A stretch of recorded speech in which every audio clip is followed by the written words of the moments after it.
পরিষ্কার coat unquote বলেছে election কমিশনের আন্ডারে গিয়ে ডিউটি জয়েন করতে হবে। এরপরে আর গলা দিয়ে আওয়াজ বেরোবে কোথা থেকে? বেশ, আমি এখানে একটু বিরত করবো অরিজিৎ দাকে, আমি প্রদীপ্তদার কাছে উত্তর নেব ডেফিনেটলি, কিন্তু একটা ব্রেক নিতে হবে। তার আগে বিরতির পর ফিরে এসে দেখাবো আপনাদের যে শ্রমিক ভট্টাচার্য চিৎকার চেঁচামেচি পশ্চিমবঙ্গে পুরো প্রক্রিয়াকে নষ্ট করে দেওয়ার জন্য যা কিছু করার তৃণমূল আপ্রাণ সেই চেষ্টা করে যাচ্ছে। তৃণমূলের এজেন্ডা হচ্ছে যে ভোটার লিস্ট আছে সেই রোহিঙ্গাদের নিয়ে, বাংলাদেশিদের নিয়ে নির্বাচন করতে হবে। এত পাসপোর্ট ইস্যু হয়ে গেছে, পুলিশ ভেরিফিকেশনের দায়িত্ব কার? কেন্দ্র সরকারের নয়, রাজ্য সরকারের। তো সর্বত্র একটা র্যাকেট কাজ করছে। বঙ্গবাসী এখনো পর্যন্ত নিজের ভালো মন্দ বুঝতে পেরেছেন কিনা, এবার ভোটের ফলাফলেই বা ভোটের দিনে সেটা প্রতিফলিত। প্রদীপ্তদা, প্রথমে যখন আপনি বলছিলেন যে আপনাদের যে দাবিগুলো ছিল সেগুলো সুপ্রিম কোর্ট মেনে নিচ্ছে, ঠিকই কথা, অনেকগুলো জায়গায় হয়তো কিছু কিছু সমস্যা সেগুলো আইডেন্টিফাই করা গিয়েছে, কিন্তু এটাও তো ঠিক এসআইআর কোনোভাবেই বাধা, এসআইআরে কোনোভাবেই কোনো রকম বাধা বরদাস্ত করা হবে না। এবং এই যে ডিজিপিকে শোকজ করা হয়েছে, নির্দিষ্টভাবে এফআইআরগুলো নেওয়া হচ্ছে না, এটা তো একটা মারাত্মক অভিযোগ। তার আগে যেটা বলা খুব জরুরি, যে কিছুক্ষণ আগে বিজেপির মুখপাত্র বললেন যে দুটো মূল দাবিতে আমরা সুপ্রিম কোর্টে গিয়েছিলাম, একটা এসআইআর বন্ধ করা এবং একটা হচ্ছে 2024-এর ইলেকটোরাল রোলের ভিত্তিতে নির্বাচন করা। প্রসঙ্গত কথাটা এসেছিল এসআইআর বন্ধ করার কথা কোথাও কোথাও যদি দেখাতে পারে যে আমাদের দাবির মধ্যে ছিল, আমি এখানে দাঁড়িয়ে আবার দাবি করে যাচ্ছি, আমি মুখপাত্র মমতা ব্যানার্জি বলেননি আমি জীবিত থাকতে এসআইআর হতে দেব না। কথা তর্ক করছি না অনলাইনে। মমতা ব্যানার্জি বলেননি যে আমি জীবিত থাকতে এসআইআর হতে দেব না, আপনি অস্বীকার করছেন। যদি দেখিয়ে দেওয়া যায় যে আমরা বলেছি এসআইআর প্রক্রিয়া করতে দেব না, তাহলে আমি আবার দায়িত্ব নিয়ে আপনার সুপ্রিমো বলেছেন আমি জীবিত থাকতে এসআইআর পশ্চিমবঙ্গে করতে দেব না। অবৈধভাবে বাজে প্রক্রিয়ার মধ্যে দিয়ে হবে না, তার জন্যই আমরা লড়াই করে আজকে জিতেছি। আমি বলছি যে আপনার কথা যদি কেউ পুরনো একটুখানি রিপিট করে দেখতে পারে, আপনি বলেছেন যে এখানে সুপ্রিম কোর্টে গেছিল দুটো দাবি নিয়ে, এই সুপ্রিম কোর্টে গেছিল দুটো দাবি নিয়ে, এই কথাটা যেটা বলেছেন আপনি প্রুফ করে দিতে পারলে আবার প্রেস কনফারেন্স করেননি আপনারা? অভিষেক ব্যানার্জি প্রেস কনফারেন্স করেননি? অভিষেক বলেননি যে আমাদের দাবি হচ্ছে 2025-এর ইলেকটোরাল রোলে ভোট হোক, তারপরে এসআইআর হবে? বলেননি? আপনাদের নেতারা রোজ রোজ স্ট্যান্ড চেঞ্জ করেন, তাই আপনারা বিপদে পড়েন চ্যানেলে এসে। আপনার দোষ নয়, আপনার দোষ নয়, আপনার দোষ নয়। আপনার নেত্রী একসময় বলেছিল 1.25 কোটি অনুপ্রবেশকারী রয়েছে, ভোটার লিস্ট ছুঁড়ে ফেলে দিয়েছিল। আজকে বলছে ভোটার লিস্ট সূচিকরণের প্রয়োজন নেই। পেন্ডুলাম, তৃণমূল কংগ্রেসের নেতা নেত্রী হচ্ছে পেন্ডুলাম, এরকম দলে। পরবর্তীকালে আপনাকেও কিন্তু আমি মধ্যিখানে সমান্তরাল ডিস্টার্ব করে যাবো, 30 সেকেন্ড আপনার কাছ থেকেও আমি নিয়ে নেবো। 2005 সালের পরে 2009 সালে কি হয়েছিল বলুন তো? ডিলিমিটেশন হয়েছিল। 2011 সালে জনগণনা হয়েছিল। ফলে সেইগুলো আগে করুন, করে তারপরে এই কথাগুলো বলতে আসুন। মানুষকে অত বোকা ভাববেন না। নেক্সট কথা হচ্ছে ডিজিপির ক্ষেত্রে। এটা কোন আইন অনুসারে বললেন একটু সেটাও বলে দিন, আমরা সমৃদ্ধ হব। তার দায় অবশ্যই সরকার নেবে এবং অবশ্যই ডিজিপি কে তার হলফনামায় উত্তর দিতে হবে। এখানে আমরা দায়বদ্ধ। রেলমন্ত্রী যখন রেলের অ্যাক্সিডেন্টের পর অ্যাক্সিডেন্টের খেলে অফিসারদের দায়বদ্ধ করে, তখন এরা রেলমন্ত্রীকে কিছু বলে না, বলছে অঘটন ঘটে গেছে, লক্ষ লক্ষ মানুষের প্রাণ যায়। যখন প্রধানমন্ত্রীর নেতৃত্বে যে সরকার চলছে, করাপশন ইন্ডেক্সে পার্সোনেল ক্ষেত্রে যে পার্সোনেল ডিপার্টমেন্ট আমাদের প্রধানমন্ত্রী নিজে দেখেন, সেই করাপশন যখন দিকে দিকে এই বিহারের ক্ষেত্রে বেড়ে বেড়ে হু হু করে যাচ্ছে, সেই পার্সোনাল ডিপার্টমেন্টে প্রধানমন্ত্রী বিহারের করাপশন প্রধানমন্ত্রী দেখে, পিএমও দেখে বিহারের করাপশন। বিজেপির কি বলছে নিজেরাই জানে না। এই ধরনের ডিস্টার্ব করবেন না। আমি অনলাইনে আছি, আমি বারবার অনুরোধ করছি। আপনার সময় আমি চুক্তি করে বলেছিলাম। ফলে তৃতীয় যে কথাটি বলছি, মানুষকে গিনিপিগ বানানোর যে প্রক্রিয়া চলছে, ট্রায়াল আর এরর করে কটা ডিপারচার হয়েছে বলুন তো? কটা ডিপারচার? এই যে বাজে বাজে শব্দগুলো প্রয়োগ করছে, যুক্তিটা কোথায়? যে এই যে ইলেকশন কমিশন ডিপারচার গুলো করেছে, তাহলে কেন যে শ্রমিক ভট্টাচার্য আজকে বলছেন যে কোনো ইন্টারেস্ট নেই, তাহলে তিনি কেন বলছেন যান মালদায় গিয়ে দেখুন, ইলেকশন কমিশনকে আসুন কলকাতায় আসতে বলুন, কমিশনারকে দেখুন মানুষের হয়রানি কিভাবে হচ্ছে। তাহলে কেন আজকে শুভেন্দু অধিকারীকে গিয়ে লোক ভবনে, না কি ভবন এখন হয়েছে যেটাকে আমরা রাজভবন বলতাম, সেখানে গিয়ে কেন নির্দিষ্টভাবে তথ্য দিতে হলো? রাজ্য সরকার 80,000-এর বেশি বিএলও দিয়েছে, রাজ্য সরকার নির্দিষ্টভাবে এইআরও দিয়েছে, রাজ্য সরকার ইআরও দিয়েছে, এবং রাজ্য সরকার যে মাইক্রো অবজারভার দিয়েছিল, সেক্ষেত্রে একটা কমিউনিকেশন এদের তরফ থেকে, অর্থাৎ ইলেকশন কমিশনের তরফ থেকে দেখিয়ে দিই যে আমরা এই নামগুলো চাইছি না, আপনারা তার বদলে ওই নামগুলো দিন। এইখানে প্রশ্ন হচ্ছে যে রাজ্য সরকারের ইন্টেনশন সবসময় সহযোগিতা ছিল বলেই আজকে যখন প্রথম প্রক্রিয়াটা চলছিল যে ম্যাপিং নন ম্যাপিং, তখন সব থেকে বেশি প্রশংসা রাজ্য সরকারের করেছে এবং এই সিপিএম এর যারা থাকেন বা এখন নেই তারা বলেছেন যে সেটিং চলছে। ফলে রাজ্য সরকার যথেষ্ট সহযোগিতা করেছে, রাজ্য সরকার যথেষ্ট পরিমাণ যারা যে যে যে যে সহায়তা দরকার সে সহায়তা গুলো করেছে। একটা কমিউনিকেশন ইলেকশন কমিশনের তরফ থেকে কিন্তু তাহলে যে এই অভিযোগটা সামনে আসছে প্রদীপ্ত দা, এই অভিযোগটা সামনে আসছে, একটু থামাই প্রদীপ্ত দা, একটু থামাই। এই যে এই অভিযোগটা সামনে আসছে যে গ্রুপ সি গ্রুপ ডি অফিসারদের এই ক্ষেত্রে দেওয়া হচ্ছে বা পাঠানো হয়েছে, আমি আসবো দাদা,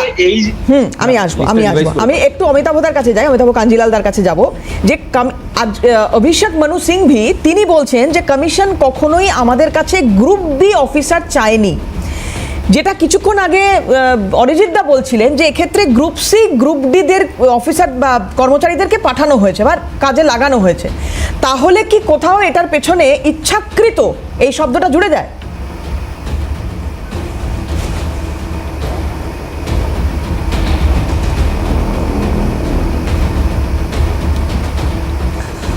হ্যাঁ, এটা তো একটা বিষয়, গুরুত্বপূর্ণ অভিযোগের জায়গা এবং নিঃসন্দেহে এই প্রশ্নটা মানে খুঁটিয়ে দেখার প্রয়োজন আছে বই কি।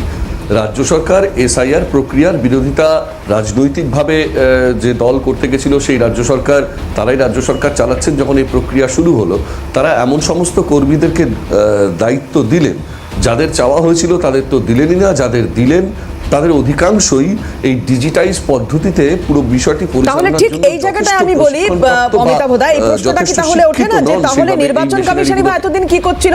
কবে সুপ্রিম কোর্টে এগুলো নিয়ে কথা হবে, তবে নির্বাচন কমিশন বা তবে এগুলো নিয়ে আলোচনা হবে, তবে কমিশন বলবে বা তবে রাজ্য বলবে, এইটার অপেক্ষা কারা করছিল, কেন করছিল? তাহলে তো কমিশন তখনই বলতে পারতো, মানে আওয়াজটাকে আরো অনেক বেশি জোরালো করতে পারতো। ডেটার নেচার অ্যানালিসিস করে তারপর বিষয়টার দিকে, হ্যাঁ হয়তো হতে পারতো, কিন্তু একই সঙ্গে আবারও বলছি নির্বাচন commission primary data, collected primary ডেটার নেচার না দেখে কোনোভাবেই এই বিষয়টা নিয়ে মতামত দেওয়ার জায়গায় ছিল না। হতেই পারতো যে ওই গ্রুপ সি গ্রুপ ডির লোকেরাই খুব দক্ষভাবে কাজটা করলেন, সাংবিধানিক দায়িত্ব পালন করলেন, কিন্তু কার্যত প্রতিদিন এই যে যেটাকে বারবার বলা হচ্ছে যে জনগণের হেনস্থা ইত্যাদি ইত্যাদি, আমি এর আগেও একটি অনুষ্ঠানে বলেছি, আচ্ছা দুয়ারে সরকার প্রকল্পে যখন মানুষ লাইনে দাঁড়িয়ে ফর্ম ফিল আপ করেন তখন হেনস্থা হয় না?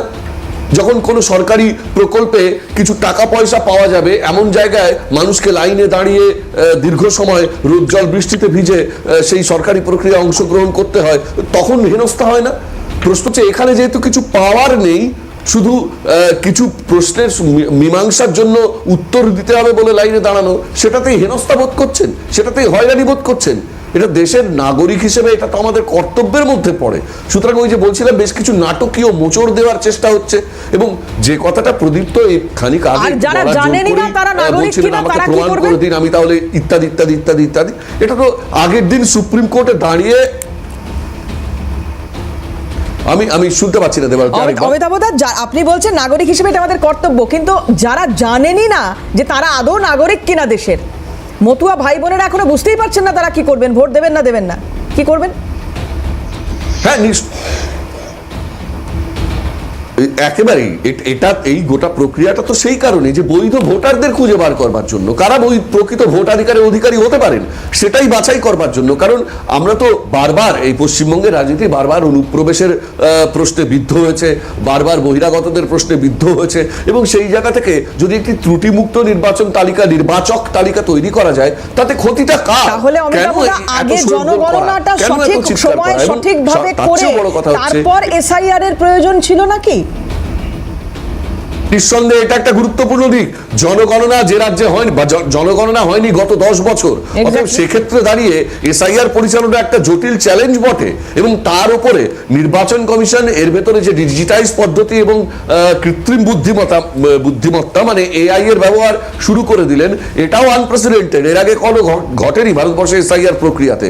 কিন্তু এতৎ সত্ত্বেও এটা যে একটা সাংবিধানিক কার্যকলাপ, এটাতে কারোর তো কোনো দ্বিরুক্তি থাকবার প্রশ্ন আসে না। তা সেই ক্ষেত্রে রাজনৈতিক কারণে বাধা বিধিনিষেধ তৈরি করা এবং অযোগ্য লোকজনদেরকে পাঠিয়ে যারা স্ট্রেস নিতে পারছেন না বলে সুইসাইড করছেন, সুইসাইড নোটে এমন সমস্ত কথা বলছেন যেগুলো শেষ পর্যন্ত প্রমাণ করে যে তারা কার্যত তাদেরকে কেন ঠেলে দেওয়া হয়েছিল এই কাজগুলোতে, এবং সবটা মিলিয়েই কিন্তু এক ধরনের রাজ্য সরকারের এক ধরনের অসহযোগিতার মনোভাব প্রথম দিক থেকে স্পষ্ট হয়ে গেছিল যে কর্মীদের তারা পাঠিয়েছিলেন।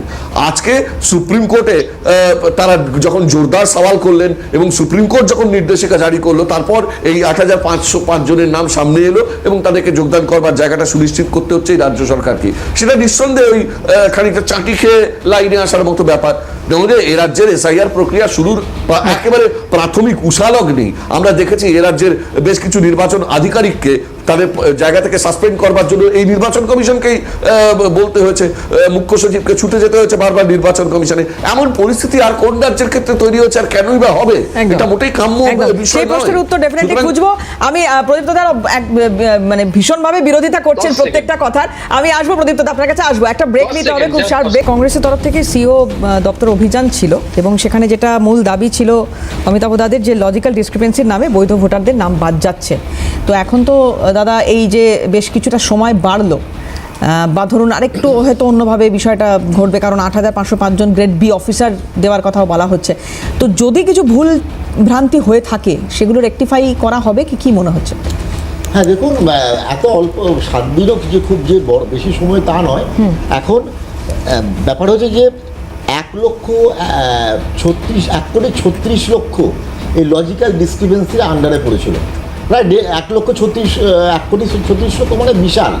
এখন ব্যাপারটা হচ্ছে যে এই এত অল্প সময়ের মধ্যে কতটা করেছে তারা সেটা আমরা জানি না, এবং কতটা বাকি আছে সেটাও জানি না। সুতরাং এই ব্যাপারটা যতক্ষণ না পরিষ্কার হবে ততক্ষণ অবধি আমরা কিছু বলতে পারি না। তবে আমি এটা নিশ্চিত যে সবটা সম্ভব নয়। এবং আমি একটা কথা বলতে চাই যে একটু আগে অমিতাভ কাঞ্জিলাল যে ব্যাপারটা বলেছিল, আমি তার সাথে একমত নই। মনে হচ্ছিল তিনি বোধহয় ইলেকশন কমিশনার হয়ে ব্যাট ধরেছেন। এই কারণে বলছি, এটা অত্যন্ত সত্যি কথা যে একটা রাজ্য সরকারের দায়িত্ব ইলেকশন কমিশন যেভাবে কাজ করছে তাতে সহযোগিতা করতে। কিন্তু এটাও ঠিক যে একটা সরকার কোনো একটা রাজনৈতিক দলের হয়। একটা রাজনৈতিক দল যখন জনগণের দরবারে গিয়ে যান, তখন জনগণ যদি কোনো কথা বলেন তখন সেগুলোকে শুনতেই হয়। আজকে দুয়ারে সরকারের জন্য আমি দুয়ারে সরকারের যেমন সমর্থনও করছি না, বিরোধিতা করছি না। দুয়ারে সরকারের একটা রাজ্য সরকারের কর্মসূচি, সেখানে হ্যারাসমেন্ট যে একদম কোথাও কিছু হয়নি তা না, কিন্তু তার জন্যে কোনো মানুষের মৃত্যু হয়নি, লাইনে দাঁড়িয়ে মৃত্যু হয়নি, এবং সেই টেনশানে কেউ আত্মহত্যা করেনি। কিন্তু এবারে যেটা হয়েছে, 100-র বেশি মানুষ হয় আত্মহত্যা করেছে অথবা মৃত্যু হয়েছে। এই একই জিনিস ঘটেছিল যখন ডিমনিটাইজেশন হয়েছিল। সুতরাং আজকে মানুষের যদি কষ্ট হয়, মানুষের যদি কোনো রকম ধাক্কা লাগে, তখন যে কোনো রাজনৈতিক দলের এইটাকে নিয়ে সওয়াল করতে হবে। জাতীয় কংগ্রেস কিন্তু একই কথা আগের বারও বলেছিল, একাধিকবার বলেছিল, এবং আজকেও বলেছে এই লজিক্যাল ডিসক্রিপেন্সির নামে যে হয়রানি, সেটা বন্ধ করে এই 1 সপ্তাহের মধ্যে আপনাকে কাজটা তুলে দিতে হবে, যাতে কোনো বৈধ ভোটারের নাম বাদ না পড়ে। এইটাই হচ্ছে আমাদের কংগ্রেসের। আমি খুব ছোট করে একটু অমিতাভদার কাছ থেকে অমিতাভদার পাল্টাটা নিয়ে নিই, তারপর আমি আসছি বাকি দুজনের কাছে।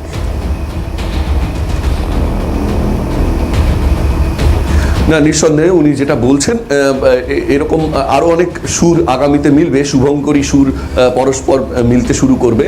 কিন্তু এটা খুব স্পষ্ট, আমি যে কথাটি বলেছি তার উদ্দেশ্য খুব স্পষ্ট। যেখান থেকে মানুষ কিছু সুবিধে পাবে, আর্থিক সুবিধে বা অন্যান্য সুবিধে পাবে, সেখানে লাইনে দাঁড়াতে মানুষের হয়রানি হয়েছে, আত্মহত্যা করছে কেউ, এমন ঘটনা শুনতেই পাবেন না কেউ। কিন্তু যেহেতু এক্ষেত্রে একটি নাগরিক দায় পালনের ব্যাপার আছে, সেইখানে নানান রকম বিষয় উঠে আসছে, অস্বস্তি, লাইনে দাঁড়িয়ে অতক্ষণ থাকার সমস্যা। মুশকিলটা হচ্ছে আপনি মানুষকে সুবিধা দিলে, সুবিধা নেওয়ার জন্য সেক্ষেত্রে মানুষ কিন্তু দীর্ঘ সময় লাইনে দাঁড়িয়ে থাকতে পারে। কিন্তু নাগরিক দায় পালনের যেখানে তাকে ভূমিকা নিতে বলা হবে, সেইখানে এসে তার এই সমস্যাগুলোকে আরো বেশি করে বড় করে নাটকীয় করে দেখানো হয়।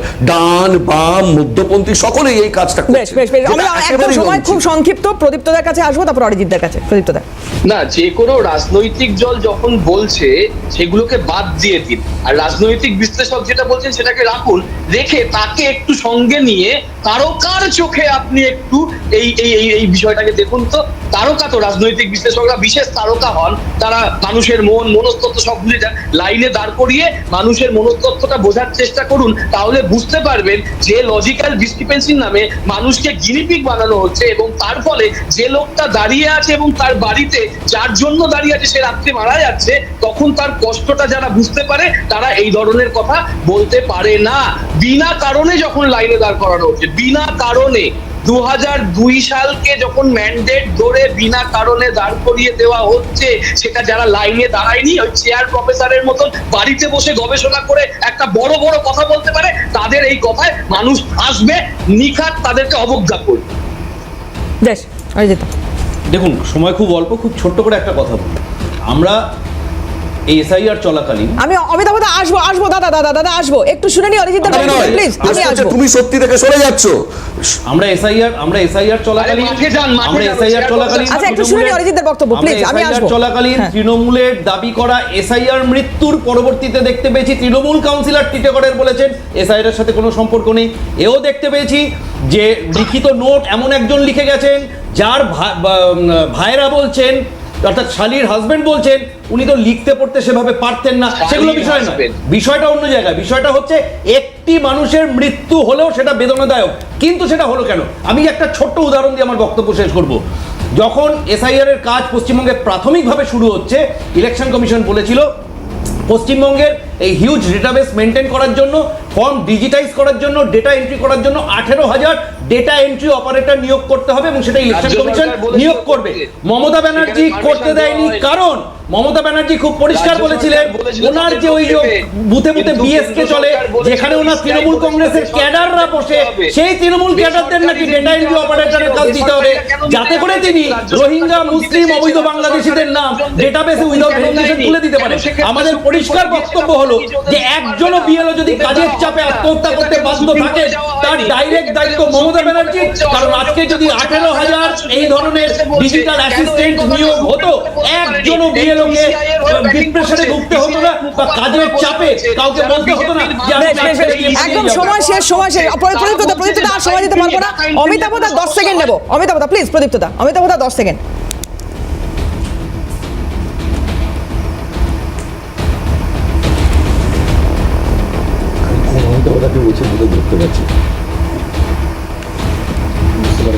না, অমিতাভ দা, কাঞ্জিলাল, হ্যাঁ অমিতাভ কাঞ্জিলাল।